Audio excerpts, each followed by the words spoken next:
Hello, I'm Joe Newmeyer, film critic for New York's WOR Radio and a proud board member of the Annapolis Film Festival, and welcome to the Q&A for 23 Walks, which we are so happy to have as part of this year's 9th annual AFF. It's my pleasure now to welcome the film's writer and director, Paul Morrison. Hello, Paul. Thanks so much for joining us, and congratulations on the film. Thank you. Thank you. Very happy to be here. Happy to have it. It's such a terrific film and so wonderful to have it part of the festival this year. It's so thoughtful and wonderfully played with such a sense of how adult relationships ebb and flow. Talk to us about the origins of it and what you wanted to get onto the page, maybe in that initial screenwriting process. Well, I guess the first thing was we had a dog. I used to walk my dog every day. And in the course of those walks, you meet a lot of different people, especially the regulars. And first of all the chats about the dogs, but eventually, sometimes the conversation can go quite deep and you realize that you are making a friend or you're getting close to somebody. So I knew from that experience that there was a movie somewhere in this. But I also wanted to tell a story about my generation.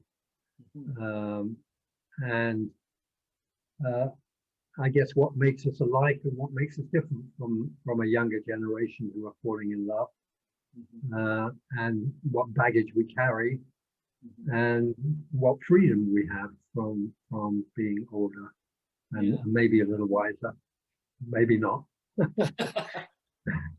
I love the idea that there's a little bit of freedom in there as well. Let's talk about that, because that's one of the things that struck me about the film in a lot of ways, which is that Dave and Fern are characters who know themselves, and that's one of the things I always love about a film, when you see characters know themselves, and yet they are also in some ways rediscovering or discovering something anew about themselves. But there's a sense of freedom in knowing yourself and kind of knowing where you are in life, right? Yeah, a sense of freedom, and also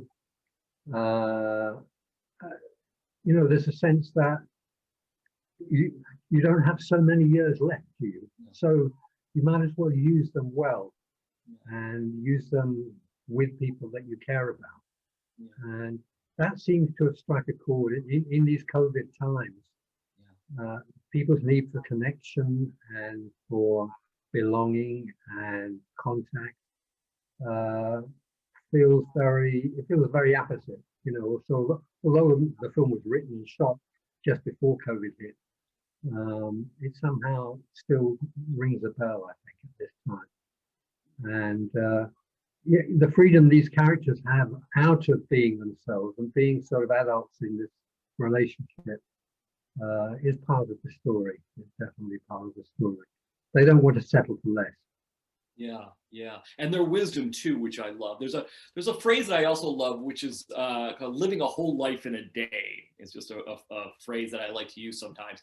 And Dave and Fern, the characters in the film, they really engage us because they sort of live a life within these walks, or more specifically, sort of within this telescope time that we see them getting to know each other, don't they? They have ins and outs and ups and downs, the stuff of life that is that in some ways they kind of throw away a lot of the peripheral things to really get to know each other in ways that maybe seem telescoped, but also get down to the nitty gritty in some ways, right? Yeah. I certainly was part of my object to make a film where the drama was in the relationships and in real life, and where we didn't have to put a corpse up at the beginning of the film in order for the film to hold an audience,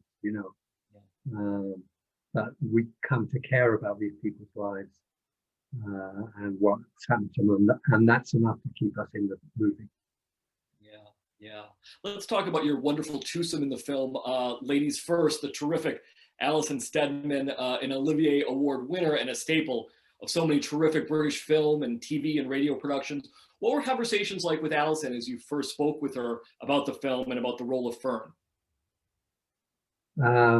Well, Alison's just a delight to work with, and of course she knows exactly what she's doing kind of the whole time. So there's at one level, there's not a lot you have to do. Once you've established that you both are on the same ground as to who this character is and what their needs are and what's happening in every scene.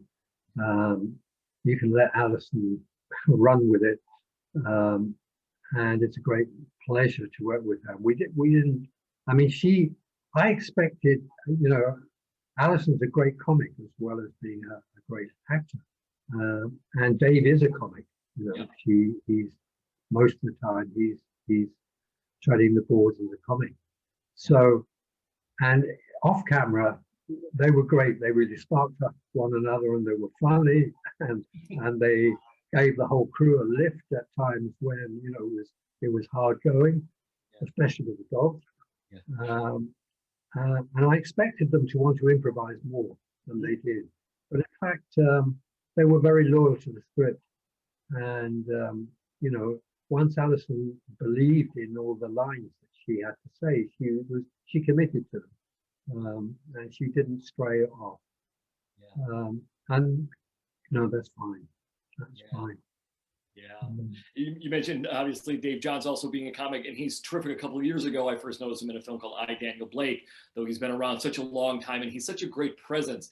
Like Alison, he brings such a layered nuance to the role of Dave. There's so much more to that character than sort of this affable bloke that we're introduced to at first. And I love kind of getting to know characters like that, peeling away the onion in some ways. What did you and he talk about in terms of the film and about Dave's journey as a character?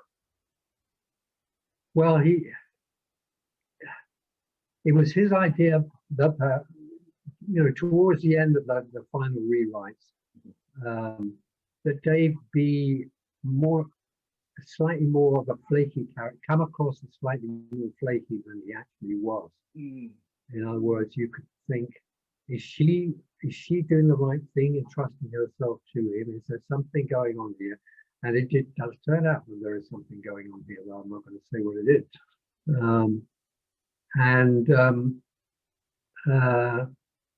And he played that very nicely. He played, just on the edge of, and at the same time, you feel this is a really decent man. What you come to together is, he's a really decent man. He's maybe slightly out of his depth in this relationship. And I think there's something about him being a comic that he has a kind of vulnerability, comics need their audience to love them and to like them.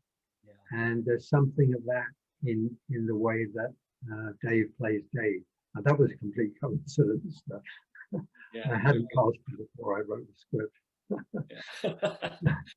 That's sort of that comic, that thing that comics have. So they want to be liked, and I think that sort of really adds this other layer to the character, right? That's really great. Yeah, absolutely. That's it. Did they know each other prior to filming? No. I wanted to be there when they met, but they sneakily went and met without me, just to make sure that they were on the same page. So I never had that experience of bringing them together for the first time. I'm but actually, the very first time they came together, we went, we had lunch together, and there was already in the relationship a kind of that she was a bit sharper and he was a bit more kind of affable and bottom dog. So it was already growing, from the time that I met with them.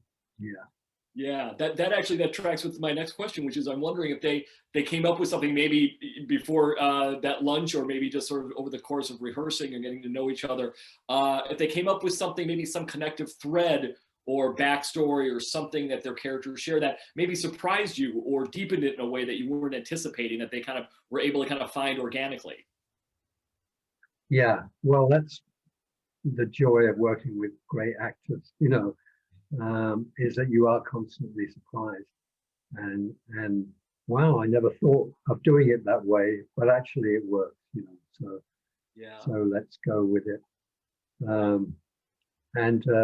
I mean, the lovemaking scene, which again I won't say too much about, but we did talk it through a lot, to take away some of the embarrassment, that we talk through exactly what I was looking for. but in the end, what happened was so spontaneous and joyous, kind of, that again, that took me by surprise.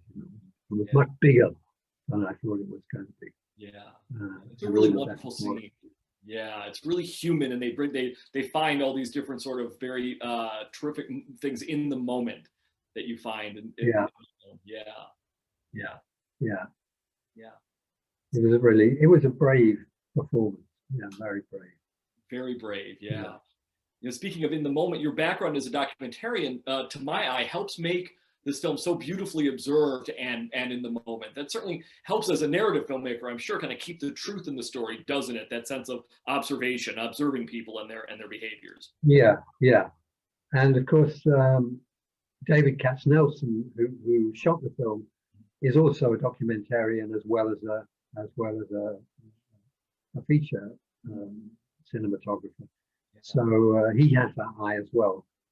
And we wanted to give it a little glow. We weren't going to be too harshly realistic, but so there's a bit of magic there, but also it's grounded in solid reality.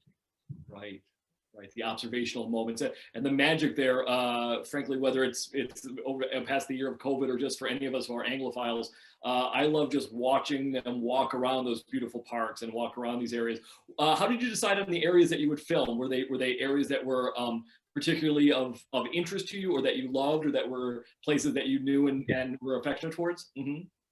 Yeah, they're areas all within 5 minutes of my front door. Oh, yeah.